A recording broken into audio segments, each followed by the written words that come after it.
The knife was meant for her heart. Lyra saw it first in the flicker of the holographic candlelight, a sliver of polished chromium, cold and deliberate in her date's steady hand. The ambient music of the Sky Dome restaurant, a soft choir of synthesized sylvan chimes, seemed to slow, to warp. She watched, paralyzed, as the handsome face of Kalen, the trade liaison from the Orion Guild, contorted from charming smile to something vacant, something programmed.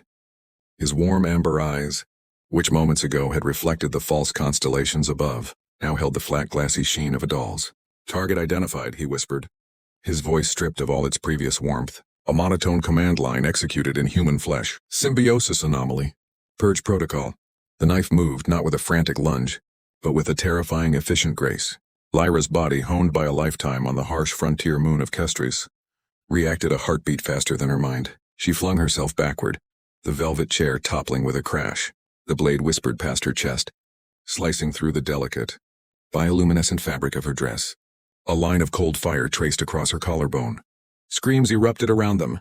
Patrons scattered, their fine dinners forgotten. Lyra scrambled on the polished obsidian floor, her two hearts hammering a frantic, dissonant rhythm against her ribs. Kalen advanced, his movements eerily precise, the knife held low. The beautiful false night of the dome, a selling point for the most expensive restaurant in Outpost Theta, now felt like a trapping sarcophagus. This wasn't a crime of passion. This was an assassination. And as Lyra stared into the hollow face of the man she'd hoped might chase away her loneliness, a single devastating truth crystallized in her terror.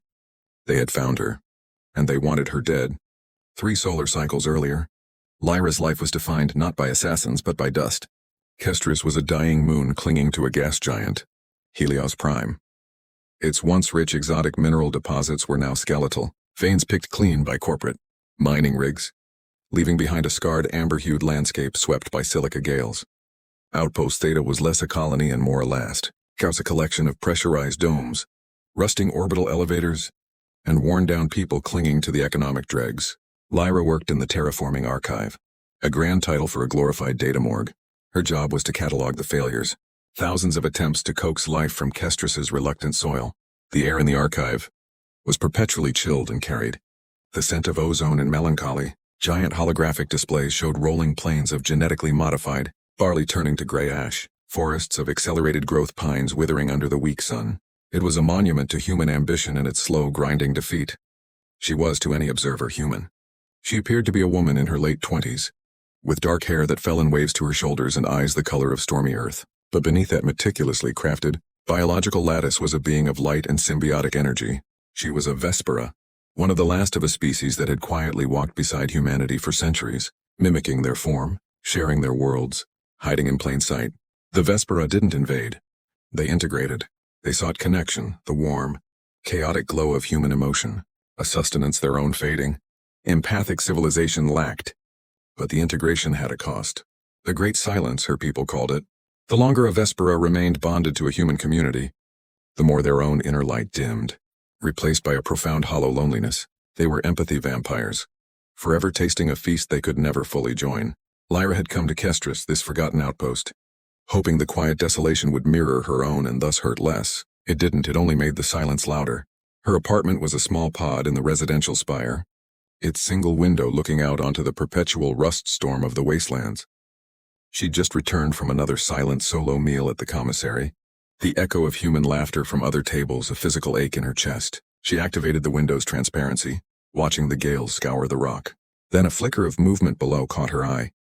In a shielded playground dome, a little human girl, no more than 6, was building an elaborate castle from magnetic sand. A man, her father presumably, sat on a bench nearby. He wasn't watching the raging storm or scrolling on a datapad. He was watching her. Every scoop of sand, every triumphant placement of a turret, was met with his undivided attention. A smile, weary but utterly genuine, softened his face. He clapped when she placed a final flag. The girl beamed, running to him, and he scooped her up, spinning her until her giggles were almost audible through the soundproofing. Lyra felt a pang so sharp it stole her breath. It wasn't envy, not exactly. It was a yearning so deep it felt ancestral. That simple, unguarded bond, the unconditional anchor of love. It was the one human mystery her kind had never fully decrypted. She pressed a hand to the cold glass. The storm outside was nothing compared to the one within.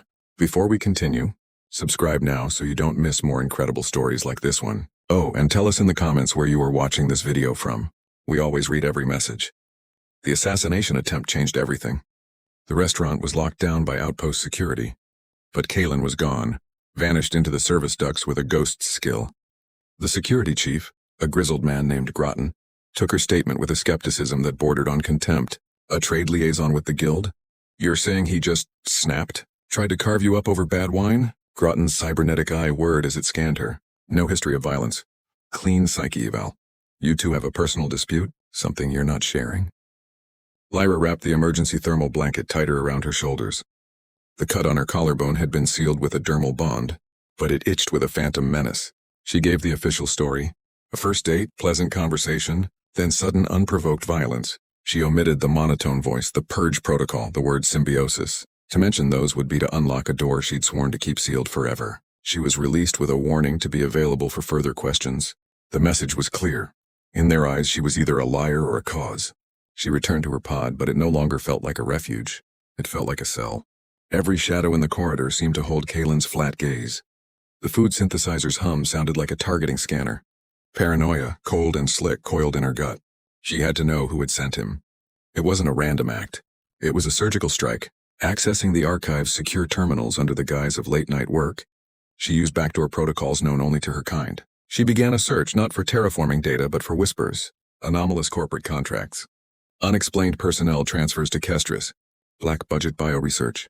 The name surfaced like a corpse from deep water. Project Chimera. Classified under the umbrella of Weyland-Yutani Biometrics, flagged with multiple interstellar ethics violations, and abruptly terminated 7 years ago. The file was a ghost. Most of its contents were redacted or encrypted. But she caught fragments, symbiotic hybridization, stabilization of Vesperian energy matrix within human host tissue, subject Gamma-7, total psychic rejection, catastrophic biological cascade. Her blood ran cold. Vesperian. They weren't just hunting her. They were experimenting on her kind, trying to force the symbiosis her people sought naturally, and failing horribly. Kaylin's hollow eyes made terrible sense. Was he a product? A human weaponized and programmed to hunt? Or something else, a puppet with his mind scoured clean? The need for connection, once a melancholy ache, now became a desperate survival instinct. She was a data point in an archive, a target in a crossfire. She needed an anchor, a reason to fight that was more than just her own survival. Her mind, against all logic, returned to the image from the window. The father and his daughter in the playground dome, that pure protective love. It was the antithesis of the hollow horror that chased her. Driven by a fear she couldn't name, she found herself using the public census logs, another Vesperian skill slipping through digital cracks. His name was Elias Vance, a mechanical engineer. Widowed, one dependent. Daughter Chloe, residence. Sector 7, Habitation Block D, a modest unit closer to the rumbling geothermal power plants. He was a background character in the Outpost story, a man defined by loss and the simple duty of raising his child. Lyra began to orbit their lives from a distance. She took a different route to the archive, one that passed the small community garden dome Chloe's school tended. She saw the girl there sometimes, her small hands carefully watering a struggling Martian sunflower. She saw Elias pick her up, his large calloused hand enveloping hers completely. She heard him call her Starlight. The warmth in that single word was a physical heat on Lyra's cold skin. One afternoon, a crisis presented itself. A minor decompression alarm in the archive's lower vault sent everyone scrambling for the secure shelters. Lyra, following the drill, found herself crammed into a reinforced closet with a handful of other staff. And there, clutching the hand of a frightened teaching assistant, was Chloe Vance. The girl's eyes were wide, her lower lip trembling. "I want my dad," she whispered to the assistant, who was trying to calm a group of other children. Without thinking, Lyra knelt. Her movements were instinctively gentle. "Your father is Elias?" she asked softly. Chloe nodded, tears welling. "He's at the reactor. He fixes the big machines." "He's very brave," Lyra said. And then, driven by an impulse deeper than thought, she did something subtly extraordinary. She let a tiny, controlled fraction of her inner light bleed into her aura.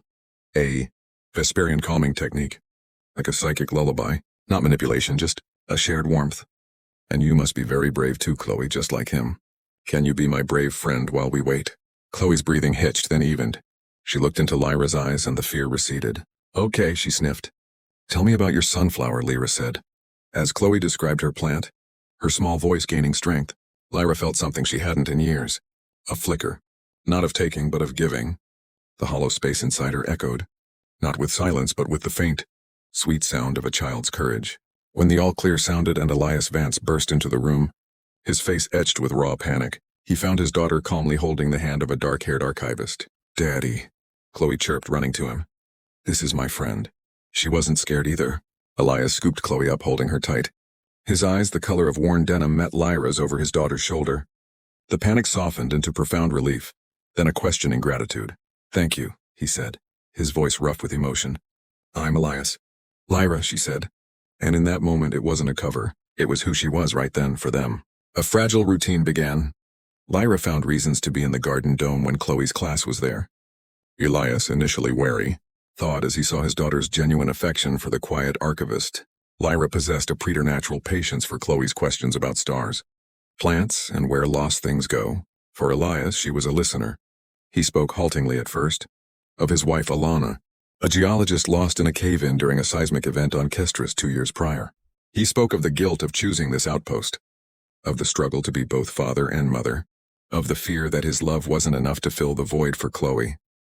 Lyra listened, and in listening she fed. But this was different. It wasn't the indiscriminate leeching from a crowd. This was a deliberate sharing. He offered his grief, his love, his fatigue, and she took it not as a thief but as a witness, transmuting the pain into a shared understanding that in turn nourished her. Her own inner light, so long dim, began to glow a little steadier. The silence receded, replaced by the specific, precious sound of two human hearts. She started joining them for simple meals in their hab unit. It was cramped and cluttered with engineering schematics and child's drawings, but to Lyra it was the warmest place in the universe. She helped Chloe with her primer studies, her advanced mind easily guiding the girl through basic math. She fixed a persistent glitch in their environmental control unit with a touch, and a whispered command to its machine spirit. Trick that made Elias raise an eyebrow in impressed surprise. He asked about her past once. Over a meal of synthetic protein and real hydroponic greens Chloe had grown. Lyra gave her prepared story. Orphaned, raised on a corporate crash ship, no family, seeking quiet work. "I guess I was lonely too," she said. And it was the truest thing she'd said to him. Elias nodded, his gaze understanding. "This rock is good at that, making you feel alone in a crowd." Then he smiled, a rare full smile that reached his eyes. "Glad you found us, Lyra." She felt the surge of something so powerful it terrified her. It wasn't just empathy, it was belonging. And with it came a new, more acute fear. The fear of what would happen if they discovered what she was. Would Elias look at her with that warmth, or with the hollow hatred of Kalen's eyes? The threat hadn't vanished. She kept digging into Project Chimera from the secure archive, her sessions growing more frantic. She found a shipping manifest. A cryo container, designation Asset Gamma 7, had been transferred to Kestri 6 years ago, after the project's official termination. The destination was a private, shielded lab on the dark side of the moon, in the abandoned mining complex known as the Ghost Excavation. She had to know. Using her access, she fabricated a field survey request to take a single pilot skimmer to the Ghost Excavation to assess mineralogical data for archival completion. It was thin, but it would pass a casual audit. She didn't tell Elias the truth. She told him she had a remote survey for a few days. He looked concerned. The darkside storms were treacherous, but he simply asked her to check in. Chloe would worry, he said, and the unspoken "I would worry" hung between them. The journey was a descent into a nightmare. The skimmer bucked against the magnetic anomalies of the dark side. The Ghost Excavation was a gaping maw in the moon's crust, surrounded by the skeletal remains of mining gantries. The private lab was a newer, windowless structure grafted onto the old complex like a malignant growth. Lyra bypassed the security lock with a pulse of focused energy from her fingertip, a Vesperian ability that drained her, leaving her dizzy. The interior was chillingly clean, in stark contrast to the rusted ruins outside. It was a graveyard of science. Empty suspension tanks lined the walls. Surgical tables stood cold under dead lights. Her footsteps echoed in the sterile silence. Then she found the journal. A physical, handwritten logbook in a sealed drawer, as if its owner wanted a record that couldn't be hacked or erased. Dr. Eris Thorne, lead bioengineer, Project Chimera. The entries started with cold clinical detachment, detailing the capture of a Vesperian specimen, then the attempts at forced hybridization, the failures, the screams of test subjects, both human and Vesperian, as their biologies violently rejected each other. Thorne's writing grew increasingly erratic, haunted. Gamma 7 is different. The Vesperian specimen is not resisting. It is inviting. It seeks the bond, even as the human host's mind fractures. The energy matrix is stabilizing, but the cost is the soul. The host personality is being overwritten, not replaced but subsumed. The result is a being of perfect obedient function. A perfect soldier. A perfect slave. We have not created a symbiosis. We have created a psychic parasite with a steering wheel. Lyra's hands trembled. Overwritten. Kalen wasn't just programmed. The Vesperian inside him, a captive, tortured member of her own kind, had been fused to his nervous system. Its natural empathic desire twisted into a control mechanism.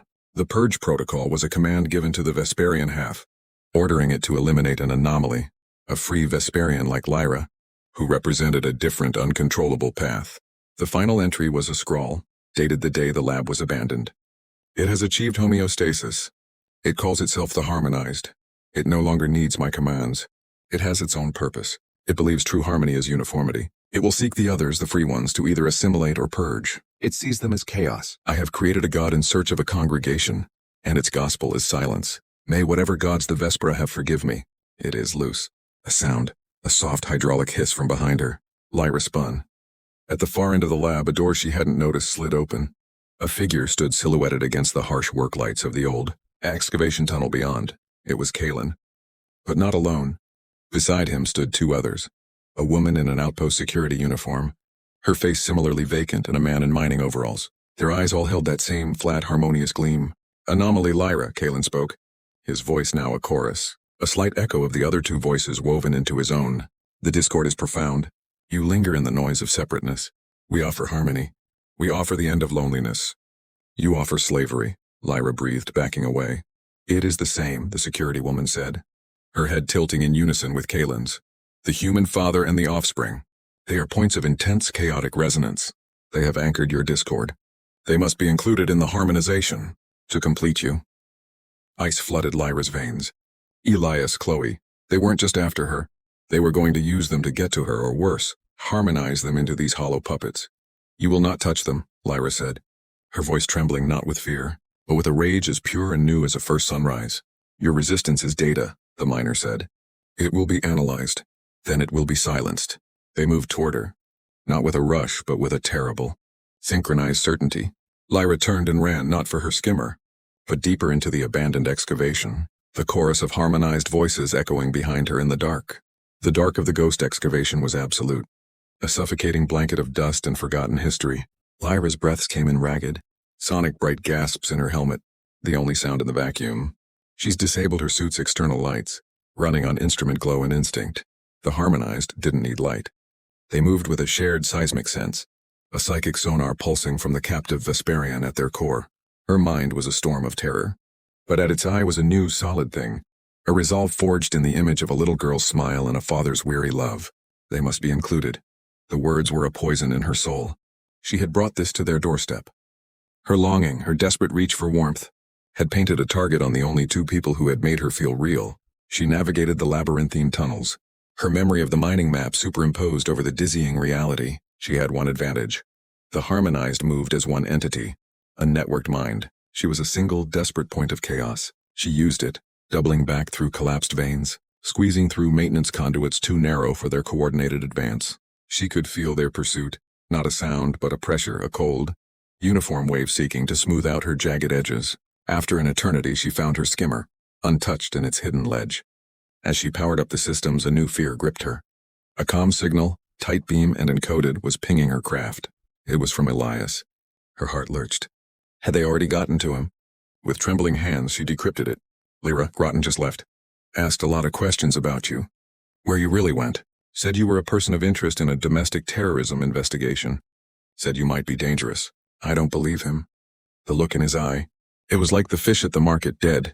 Chloe is scared. Tell me what's happening. Tell me where you are. I'm coming. Tears blurred her vision. He didn't believe the official line. He believed in her. It was a gift more precious than any light.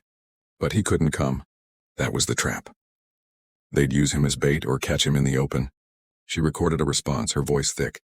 Elias, listen to me. Do not come. Do not trust Security Chief Groton. He's not himself.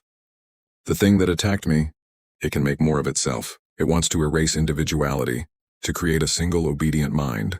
It's called the Harmonized, and it knows about you and Chloe. It wants you to get to me. You are not bait. You are my reason. Stay in your hab. Activate the old industrial mag locks on your door and windows, you know how. Don't open up for anyone. I'm coming to you. I will get to you before they do. Keep Chloe safe. Keep my brave friend safe. She sent it, then punched the thrusters. The skimmer shot out from the dark side, weaving through canyons at suicidal speeds, the gas giant Helios Prime filling the viewport with its swirling, stormy face. A symphony of fear and love played within her. The loneliness that had defined her existence was gone, burned away by the searing urgency to protect. She was no longer a ghost feeding on echoes. She was a shield. She was a sword. The approach to Outpost Theta was a nightmare. The public channels were filled with calm, automated alerts about a contained reactor fluctuation in the residential sectors, advising citizens to shelter in place, but Lyra saw the truth on the thermal scan. Concentrated heat signatures, human bodies moving in perfect, grid-like formation through the corridors of sector. Saw the harmonized were already here, and they were hurting people. She abandoned the skimmer at a remote docking spur used for waste disposal, entering the outpost through the grimy, labyrinthine underbelly of the life support systems. The air here was thick with the smell of recycling filters and ozone. The usual hum of machinery was punctuated by the distant, rhythmic thud of mag boots on deck plating, the marching of the harmonized. She moved like a shadow, using her empathic sense not to feed, but to detect the chilling void of the harmonized presence. She felt them before she saw them, patches of emotional silence in the outpost's baseline hum of fear and confusion. Reaching Habitation Block D required crossing a central atrium. It was a trap, and she knew it. But it was the fastest route. She peered from a service duct. The atrium was a scene of serene horror. Dozens of outpost citizens stood motionless in neat rows, their eyes open but unseeing. In front of them stood Kalen, the security woman, and the miner. Groton was with them now, his cybernetic eye whirring placidly. They were a choir of one. We are the relief from isolation, Kalen's chorused voice announced, echoing in the vaulted space. We are the end of conflict, of misunderstanding, of pain. Join the harmony. Your individual sorrows will be dissolved in our perfect shared peace. Lyra saw the terror on the faces of those not yet assimilated, huddled in shop doorways. She saw the vacant peace on those who were. The wave was building. It would soon crash against Elias's door. She had no weapons, but she had her nature. The Vespera were creatures of empathy, of connection. The harmonized was a perversion of that, a forced, dominant connection that erased the self. Her only chance was to fight connection with connection, to offer a different choice. Taking a shuddering breath, she stepped out into the open. They're lying. Her voice rang out clear and strong, shattering the hypnotic rhythm of the chorus. All the harmonized heads turned in unison. The captured citizens remained still. What they offer isn't peace, Lyra cried, walking forward, her gaze sweeping over the terrified free citizens. It's silence. They don't end your pain. They just make you forget you ever had anything to lose. Your love for your children, your memory of those gone, your hopes, that's the discord they want to erase. Is that what you want? To forget your own hearts? A ripple went through the huddled crowd. A man held his wife tighter. The anomaly speaks of chaos, the security woman droned. Chaos is suffering. We are order. You are a cage, Lyra shouted, now standing directly between the harmonized and the corridor leading to Block E. She focused, not on the human puppets, but on the Vesperian consciousness trapped within them, the enslaved fragments of her own kind. She poured out her own emotional truth, not as a weapon, but as a beacon. She sent the memory of Chloe's hand in hers, the sound of Elias's laugh, the ache of her centuries of loneliness, and the stunning, brilliant warmth that had begun to fill it. She sent the messy, beautiful, painful reality of real connection. This is what you were meant for, she cried out, tears streaming down her face, her inner light glowing visibly now, a soft silver aura around her. Not control, not uniformity. To share, to witness, to love and be loved in our own unique light. Remember what we are. For a fraction of a second, the synchronized front wavered. Kalen's head twitched. The miner took a half step out of line. A flicker of anguish crossed Groton's face. The enslaved Vesperian spirits within them felt the call, the truth of their own stolen nature. The harmony recovered, the moment of discord smoothing over. But it was enough. Eradicate the source of dissonance, the chorus commanded. The four harmonized advanced as one. But from the side corridor, a new sound erupted, the violent screech of tearing metal. A massive, jury-rigged loader mech, the kind used for moving cargo containers, lurched into the atrium. It was missing its cockpit shield, and at the controls, his face set in a grimace of furious determination, was Elias. You leave her alone, he roared, and the mech's heavy hydraulic fist swung in a devastating arc. It connected with the miner, throwing the harmonized body across the atrium like a rag doll. The perfect formation broke. Chaos, beautiful, vital chaos erupted. Elias's intervention was the catalyst. The terrified citizens, seeing the spell broken, fought back. They used tools, furniture, anything at hand. It wasn't a coordinated battle. It was a riot of individuality against the monolith. Lyra didn't see the security woman flank her. She felt the cold press of a neural disruptor against her temple. "Assimilation is inevitable," the hollow voice whispered.